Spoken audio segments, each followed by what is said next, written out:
Hi everyone, this is Madhya Nadeem Khan here. I'm a clinical nutritionist and registered dietitian. Today we are going to discuss about iron deficiency anemia in this video and what is its relationship with our immune system. As we all are fighting with a deadly virus of COVID-19, so we all are concerned about our immunity and immunity boost diets. But ये immunity boost diet बिल्कुल किसी काम की नहीं आएंगी अगर हमारी body के अंदर किसी न किसी किस्म की डिफिशियंसी जो है वो शामिल है। और इस डेफिशिएंसीज में आयरन डेफिशिएंसी जो है वो बहुत इंपॉर्टेंट प्ले रोल करती है और बहुत प्रेवलेंस है अनफॉर्चुनेटली इसकी पाकिस्तान में। इसमें जो वल्नरेबल ग्रुप्स देखे गए हैं उसमें ज़्यादातर जो है वो फीमेल्स और बच्चे आ रहे हैं। प्रेग्नेंट ख़वातीन हैं या वो बच्चे जो लो बर्थ वेट के साथ पैदा हुए थे और 65 एडल्ट जो फीमेल्स हैं वो इस ग्रुप के अंदर आ रही हैं। तो मेजर जो है उनका जो है डाइट का बहुत इंपॉर्टेंट रोल है कि वो पुअर डाइट है, आयरन के अंदर लो सोशो इकोनॉमिक क्लास है जो जिसकी डाइट के अंदर उसका आयरन मौजूद नहीं है। तो ये वो वजूहात है जिनकी वजह से ये वल्नरेबल ग्रुप जो है वो आयरन डेफिशिएंसी का शिकार है। और आयरन डेफिशिएंसी को जब तक हम ट्रीट नहीं करेंगे हम अपनी इम्यूनिटी को बिल्कुल भी बेहतर नहीं बना सकते, क्योंकि आयरन जो है वो बहुत इंपॉर्टेंट मिनरल है हमारी बॉडी का जो हीमोग्लोबिन बनाता है। और यही हीमोग्लोबिन जो है वो हमारी बॉडी को ऑक्सीजन की सप्लाई करता है। और जब आप ये देख लें हीमोग्लोबिन नहीं प्रॉपर बॉडी में होगा तो ऑक्सीजन भी आपकी बॉडी को प्रॉपर नहीं पहुंचेगी। और कोविड-19 के भी अगर हम देखें सिम्टम्स तो उसमें हमारे लंग्स जो है वो बहुत ज़्यादा अफेक्ट हो रहे हैं। और आपने देखा होगा शॉर्टनेस ऑफ ब्रेथ जो है वो लोगों में आ रही है, उनको सांस लेने में तकलीफ हो रही है। तो आप अब ये देखें कि अब जब हमारे आयरन स्टोर्स ही प्रॉपर नहीं होंगे, हमारा हीमोग्लोबिन ही नहीं होगा, हमारी बॉडी को एडिक्वेट ऑक्सीजन ही नहीं पहुंच रही होगी, तो किस तरह हम कोविड-19 के सिम्टम्स के साथ जो है वो फाइट कर सकते हैं। तो it is very important to identify the symptoms of iron deficiency to fight with कोविड-19। तो उसमें सबसे इम्पॉर्टेंट चीज़ है कि हम उन अलामात को देखें, उन सिम्टम्स को देखें जो हमें आयरन डेफिशिएंसी की तरफ लेके जा रही हैं। उसमें सबसे इम्पॉर्टेंट जो सिम्टम आ रहा होता है वो हमारे एनर्जी लेवल्स का आ रहा होता है। अक्सर हमारे एनर्जी लेवल्स जो हैं वो बहुत ज़्यादा डाउन होते हैं, हमें कमज़ोरी होती है, फैटीग होती है, स्टेमिना और कंसंट्रेशन जो है वो कम हो रहा होता है। इसके अलावा जो है आयरन डेफिशिएंसी में सर दर्द जो है लोगों को कंटिन्यूस हो रहा होता है, हेयर लॉस जो है वो बहुत ज़्यादा हो रहा होता है। हम ऊपर से ऑयल्स लगाएंगे, बहुत सारी ऑइंटमेंट्स लगाएंगे, लेकिन जब तक आपकी आयरन डेफिशिएंसी ठीक नहीं होगी तो हेयर लॉस और हेडेक्स जो है वो सही नहीं हो सकते। इसके अलावा आपकी स्किन टोन जो है वो पेल होती है, वो आपको बताती है कि यू आर आयरन डेफिशिएंसी के पेशेंट हैं।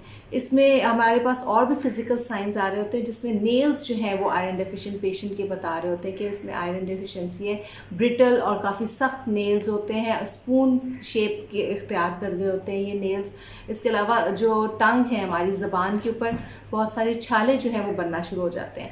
उसमें लोग बहुत जो है वो ऑइंटमेंट्स लगा रहे होते हैं टंग के ऊपर, लेकिन जब तक उनके आयरन लेवल्स ठीक नहीं होते वो सोर्स उनके ठीक बिल्कुल नहीं होते। फिर बच्चों में हमने देखे कि हाथ पाँव बहुत जल्दी ठंडे हो जाते हैं जिनमें आयरन डेफिशिएंसी होती है और उनको काफ़ी टाइम लगता है नॉर्मलाइज होने में।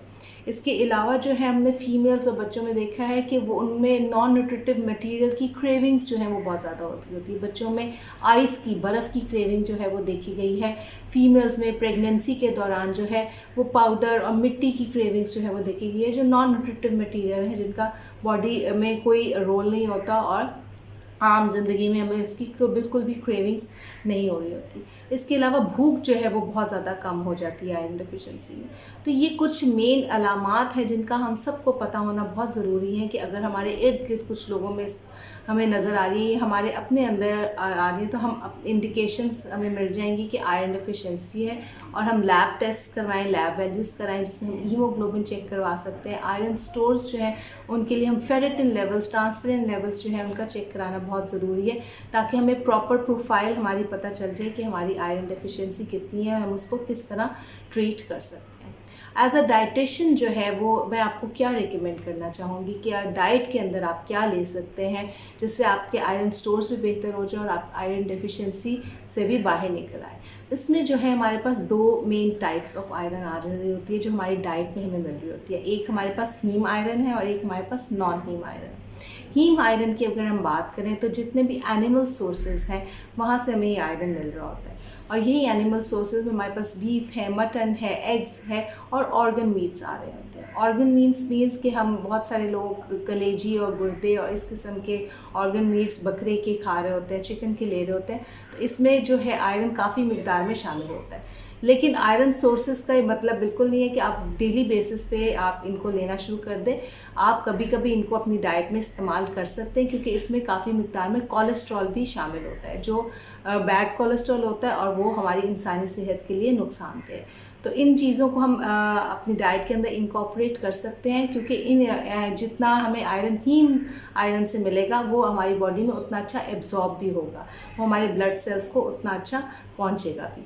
दूसरी जो टाइप हमारे पास आ रही है वो नॉन हीम आयरन की आ रही है, यानी कि जो प्लांट सोर्सेज से हमें आयरन मिल रहा होता है। उसमें हमारे पास बहुत सारी वेजिटेबल्स भी आ जाती हैं, फ्रूट्स भी आ जाती हैं, ग्रेन्स भी आ जाते हैं, दालें, चने वगैरह भी आ सकते हैं। तो ये वो आयरन है जिनकी एब्जॉर्प्शन उतनी अच्छी नहीं होती जितनी कि हीम आयरन की हो रही होती है। लेकिन हमारे पास एक बहुत ही ज़बरदस्त वाइटामिन अल्लाह ताला ने हमें बख्शा है, वाइटामिन सी, जिसका मदद से हम आयरन को एब्जॉर्ब कर सकते हैं। इसका आपस में बहुत गहरा ताल्लुक़ है वाइटामिन सी और आयरन का।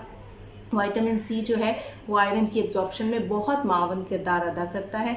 और अगर आप देखिए पाकिस्तानी कुजीन में हमें बहुत सारे ऐसे खाने मिलेंगे जो हम रोज़मर्रा की ज़िंदगी में बनाते हैं और जो आयरन में भी रिच होते हैं, और उनके कॉम्बिनेशंस जो हैं वो विटामिन सी के साथ बना के उसी चीज़ को इन्हांस भी कर सकते हैं। जिसमें सबसे पहले मैं जिक्र करूँगी, जैसे हमारे यहाँ हलीम जो है वो बहुत शौक़ से खाई जाती है।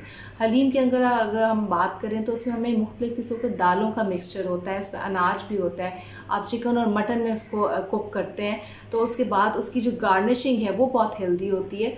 उसके अंदर आपके पास हरा धनिया है, अदरक है, लीमू का इस्तेमाल है। तो लीमू is a very good source of vitamin C, जो कि पूरा आपका प्रोटीन, आयरन और विटामिन सी का एक ज़बरदस्त सा कॉम्बिनेशन बन जाता है। इसके अलावा अगर हम बात करें तो अगर रेड बीन्स है, जैसे कि रेड बीन्स जो है वो यहाँ पर पसंद किए जाते हैं, उसका सैलड बहुत अच्छा लगता है। तो उसमें आप किस तरह जो है विटामिन सी को ऐड कर सकते हैं। तो red beans are the good source of iron, लेकिन जब उसके सैलड में आप कैप्सिकम ऐड करेंगे, यानी कि शिमला मिर्च का इस्तेमाल कर सकते हैं, ग्रीन चिलीज़ का इस्तेमाल कर सकते हैं, टोमेटोज़ का इस्तेमाल कर सकते हैं, तो ना सिर्फ आपको अच्छी मिकदार में आयरन मिलेगा और विटामिन सी भी बहुत अच्छी मिकदार में आपको मिल जाएगी। इससे आपकी इम्यूनिटी के पॉइंट ऑफ व्यू से भी एक मील बिल्कुल रेडी हो जाएगा। इसके अलावा हमारे यहाँ देखा गया कि मसर चावल जो है बहुत शौक़ से खाए जाते हैं, जिसमें काले मसरों का इस्तेमाल है, जो हम बॉयल चावलों के साथ बहुत इंजॉय करके खाते हैं। वो एक बहुत अच्छी ऑप्शन है हमारे पास, काले मसर, जिनमें आयरन की अच्छी मिकदार शामिल है। और उसके साथ आपको चूमर सैलड बना सकते हैं और उसका लेमन जूस के साथ इंजॉय कर सकते हैं। तो ये एक आपके पास वंस इन अ वाइल आप जो है हफ्ते में 1-2 दफ़ा ज़रूर इस तरह के कॉम्बिनेशंस घर में ट्राई करें, बच्चों के लिए भी, बूढ़ों के लिए भी, ताकि हम लोगों के आयरन लेवल्स जो हैं वो बेहतरी की तरफ आ सकें। तो ये कुछ चीज़ें थी जिनकी निशानदेही करना इस टाइम बहुत ज़रूरी है, क्योंकि हम लोगों का ख्याल है कि डाइट ही एक इम्पॉर्टेंट रोल प्ले कर रही है हमारी इम्यूनिटी में। कुछ सोर्सेज हैं, जैसे कि वाइटामिन और मिनरल्स ही ले लिए, कुछ स्पेसिफिक जो हमारी इम्यूनिटी अच्छी होगी, लेकिन हमारा ध्यान जो है अगर बॉडी में पहले से मौजूद कोई डेफिशिएंसी है उसकी तरफ नहीं जा रहा है। तो आयरन डेफिशिएंसी को रूल आउट करना बहुत ज़रूरी है, इसके सिम्टम्स को आइडेंटिफाई करना बहुत ज़रूरी है। और अगर आप अपने इर्द गिर्द देख रहे हैं इन सिम्टम्स को कुछ लोगों में या अपने अंदर, तो इसको बिल्कुल लाइट ना लें, इसकी बिल्कुल फ़ौरी तौर पर ट्रीटमेंट की तरफ जाना बहुत ज़रूरी है।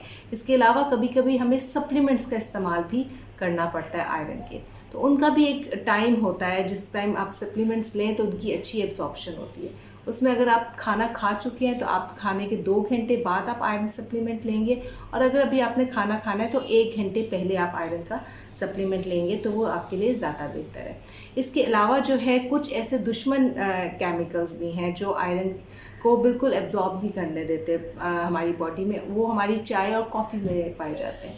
तो हमेशा इस चीज़ का ध्यान रखें, जब आयरन सप्लीमेंट्स लेने हो तो वो चाय और कॉफ़ी के साथ ना लें, और कोई अगर आयरन रिच फूड्स भी लेने हैं वो भी चाय और कॉफ़ी के साथ उसका इस्तेमाल ना करें। इसके अलावा आप लोगों के कोई क्वेश्चंस हो, कोई क्वेरीज हो, तो आप मुझसे इनबॉक्स भी कर सकते हैं और कमेंट सेक्शन में भी पूछ सकते हैं। I am always there to help you. Thank you so much.